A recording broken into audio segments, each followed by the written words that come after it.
Hello friends and enemies, welcome back to Happy for Now, and I'm with my first KU check-in for 2022. So we're gonna call this a clean slate. We're starting fresh for the new year because I have read some books off KU, I have a lot checked out. We gotta talk about it. So first things first, we are gonna run through all the books I have checked out from the newest to the oldest. And then we'll talk about the books I've read since my last KU update in November, I believe. One of which ties back to a whole video I have of reviews. So yeah, let's get to it. So first up, I have Digging Up Love by Chandra Blumberg maybe. It's this cover. It's so stinking cute.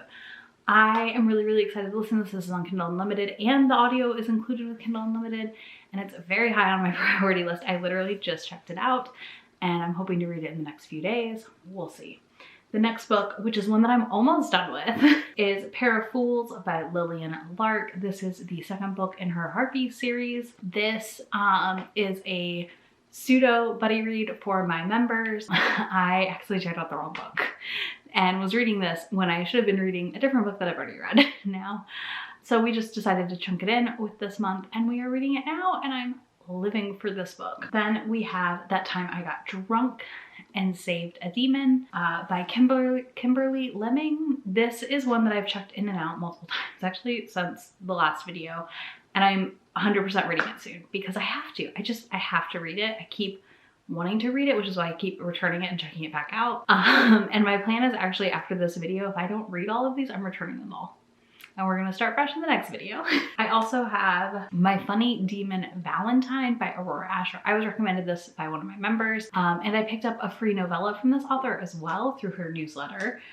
All I know is it's a Demon Valentine's Day book and I just thought that sounded really cute. Then I have Haunting Adeline by H.D. Carlton. This is a dark romance with a stalker, I believe. I really wanna read this. I also really wanna read that Sophie Lark one.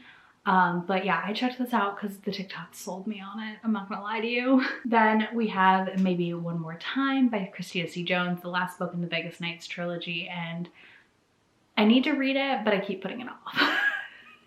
Which is like, again, terrible because I love Christina C. Jones, but I'm like, I don't want this to be over. This can't be over yet. So I'm just kind of stuck in a hard place where I don't want the series to end. I also have The Worst Guy by Kate Canterbury checked out. This is from Twitter Rex because B in her books and Nick and a whole bunch of people I follow on Twitter have been talking this book up and I'm really curious. It's Enemies to Lovers. It's supposed to be really good. And I've never read Kate Canterbury before, so I feel like I need to fix that because a lot of people I know were hyping her up. Then I have Heroes and Villains Phase 1 box set checked out. This is by Liz Penn and Natasha Lux. These are Marvel inspired romances. I'm supposed to buddy read this with Megan over at This Past Romance at some point, so I need to bug her and we need to get on it. Each one's inspired by a different Marvel couple situation. There's a throuple one too, and I'm excited. I got recommended this from Steph over at Novelty Corner and I really can't wait to dive in, to be honest. It sounds really fun. Next, we're coming into my monster romance books that I need to read. The last monster review video will be happening in late February or early March.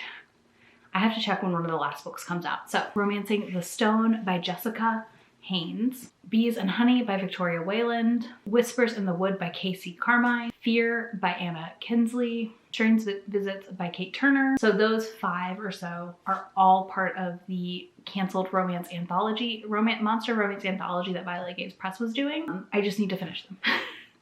I burnt myself out a little bit and had to take a break. So I will be back with that though in part 2 of that video very soon. Next we have The Tyrant Alpha's Rejected Mate by Kate C. Wells, which I'm dying to read. And I needed to get to it sooner than later because honestly everyone I know that's read it pretty much has liked it a lot and it sounds like a really unique paranormal, so everything I'm digging right now. Then I have Trophy of the Dragon by Callista Sky. I don't know why I have this checked out, but I do and the cover's great, so I'm sure I'm gonna read it at some point. Then I have Hold by Claire Kent. This I checked out because I listened to the Bonkers Romance episode and really enjoyed it. So I would like to read it. I also have I Married a Naga by Regine Abel checked out. And Unhinged by Only James. This is a men loving men romance, whether it's dark romance. Everybody I know that's read it loved it, so I felt like I needed to check it out. And then last but not least, I have Nickel by Kate C. Wells checked out. And this is book 2 in her motorcycle club, and I really need to read it. I'm just not a big motorcycle club fan, but I really, really like Kate C. Wells, so you know, I just need to make it happen basically with that book so that I can get through that soon. The majority of the KU books I read in 2021 towards the end there were monster romances. So I'm going to link to the video down below where I reviewed all of those. I'm not going to talk about them here at all. You should go watch that video because honestly, I covered a lot of them and I just don't feel like we should rehash it again for another video. 4 books I've read since then from KU are here to be talked about. I read Sated on the Beach by Rianne Burnett. This one was also a 3-star. It is basically porn without the plot. There's a little bit of plot. This is about a woman who breaks up with her long-term partner and goes on a beach vacation with her friends and meets a merman, and they get it on. There's not as much sex as you would expect for how much little plot there is, but it worked. It just is merman erotica, and that's fine. Then we have Secrets We Hunt by Dana Isley, which I want to give a big content note for around rape being discussed on page. I also gave this 3 stars. I have been on a streak in January. It is not good. But this follows Zoe and Wes, who were friends as kids and then lost connection when they were 18. And we follow them reconnecting at the wedding from Games We Play. Like those 2 characters getting married. And it was pretty good. It was pretty steamy. I really liked the steam. I really liked the smut. Didn't love how the rape was incorporated into the story. Now, that doesn't mean it's like not valid. It just, for me, didn't propel the story forward. I could have just used her being like, I can't say it. I could have just used that part not being there for the reason why she left. Let me put it that way. But I'm still excited for the next book because I really like Dana Isley's writing. In general, I find it to be a fun time to read her books. Yeah, I give it 3 stars. It just was not as good as Games We Play. Games We Play like hooked me in. I did not want to put that book down. Then I read 3 of Hearts by Lillian Lark, which was actually my member's pick for January. Again, I'm a mess. It's fine.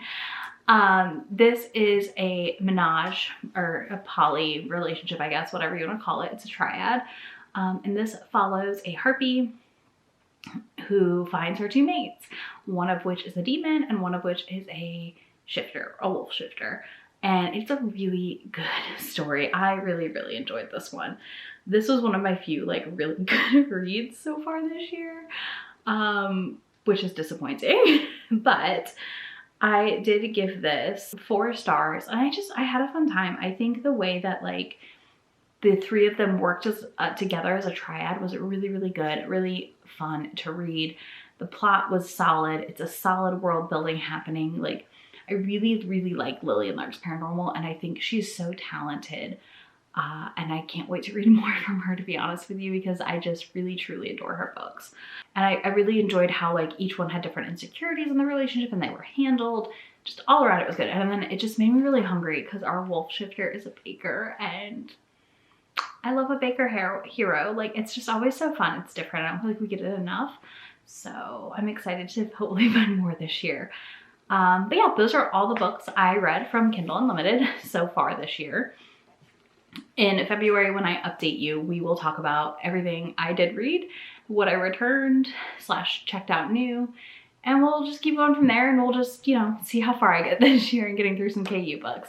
Let me know your most recent favorite Kindle Unlimited book you've read, and if you don't want to do that, leave me an emoji related to paranormal stuff in the comments, or a feather, because harpies and feathers on the cover. And I will have links to all these books in that description box for you, as well as links to be my friend anywhere on the internet, and I will talk to y'all very soon. Bye. Already packing, come with me. I'm not really asking. We'll get away to a place where we don't know.